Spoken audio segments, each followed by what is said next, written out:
Taufua family are in the Lalumanu district that we're going to now, and they lost a lot in the tsunami last year. 13 family members, and their entire business. They had sort of beach fallets and restaurant, and the whole thing was completely wiped out by the tsunami. So I just can't imagine what that family have been through.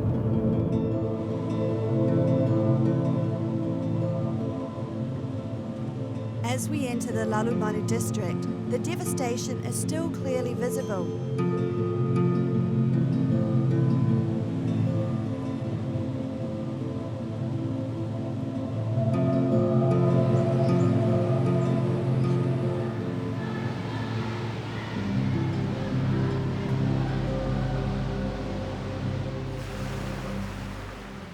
It's one of the hottest tourist spots on the island, attracting thousands of people each year with its clear blue waters and warm and friendly locals. But sitting on this tranquil beach with Tai Taufua, it's hard to imagine the traumatic events of that day. The earthquake was shaking around, I think it was almost 7 o'clock in the morning. And it was been on for about 5 or more than 5 minutes. And my son was on this side of the road and I was on the other side of the road. And he ran over to the other side and he said to me, "Mum, come and have a look at the sea. It's hardly any water in the sea." And I ran over to the other side. I thought of my dad. I was yelling to the adults of my family, "Please pick up the children and take them away from the beach and take them up the mountain."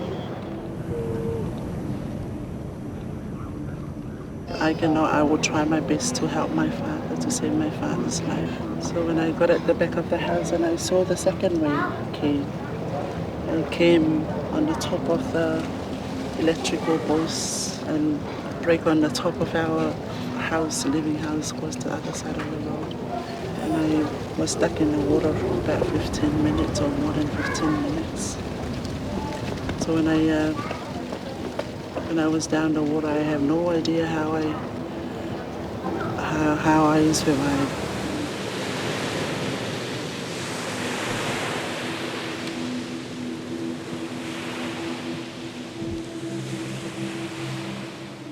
Tai and her husband Sile lay injured in hospital for several weeks.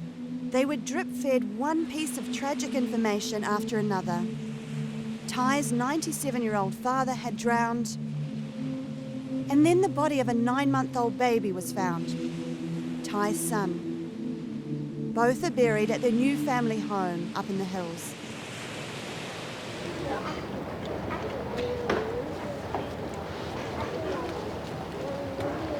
It's been hard.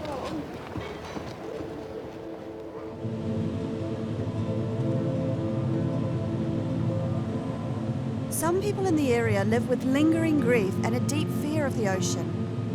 Hundreds of locals are battling with post-traumatic stress disorder. In a nation that struggles to acknowledge mental illness, it's hit hard.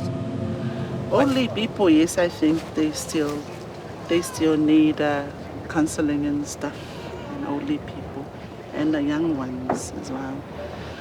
And I think what they should do is just keep coming down and just come and see the beach and go back to their house.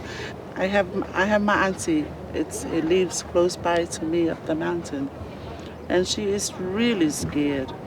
But what I do almost every day is just pick her up and drive her down here just to look at the sea. So before, it was only about 5-10 minutes and then she wants to go back. This time, we can stay down here the whole day.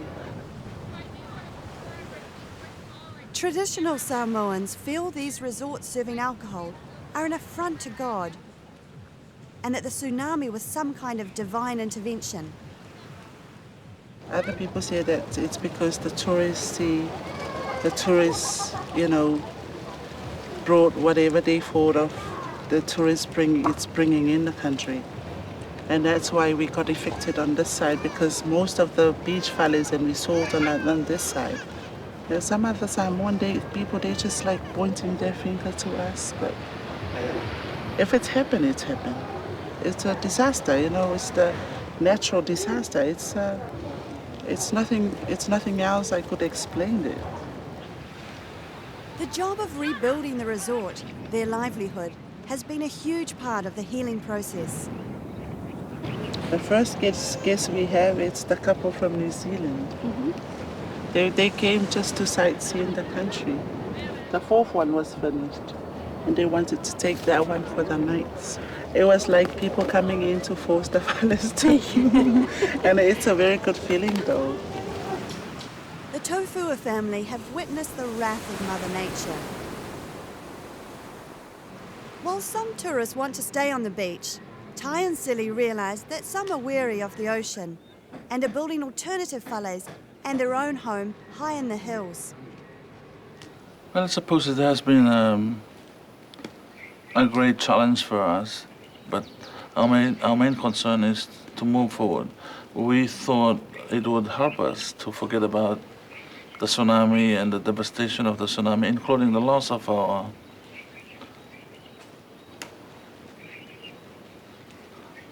loved ones, is that we should move forward.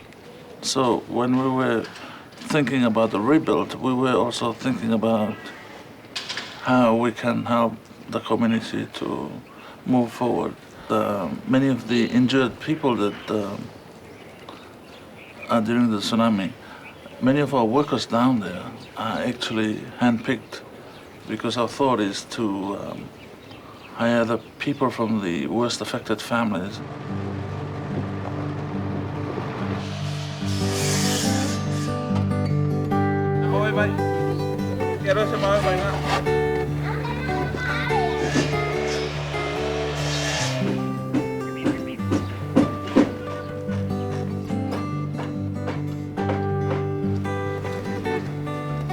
It's taken a long time, but slowly temporary shelters are being replaced by permanent homes. People are coming down from the hills and back to the beach.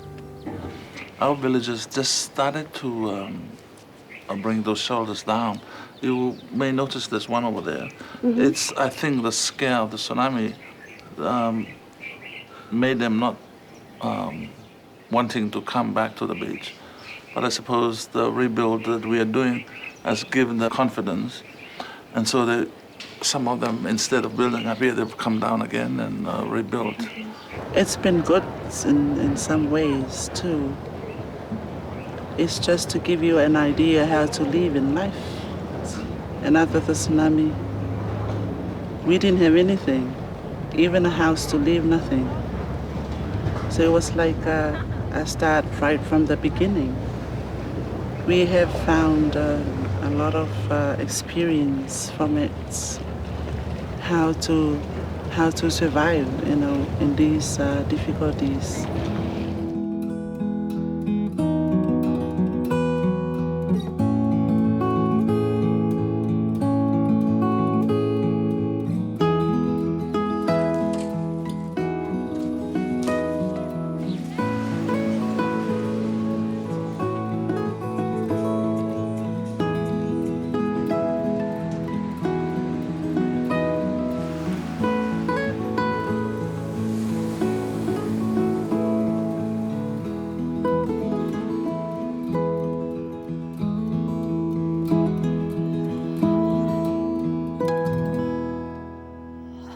There's still a lot that needs to be done. Whether it's disability, grief or loss, the people of Samoa do have an incredible strength.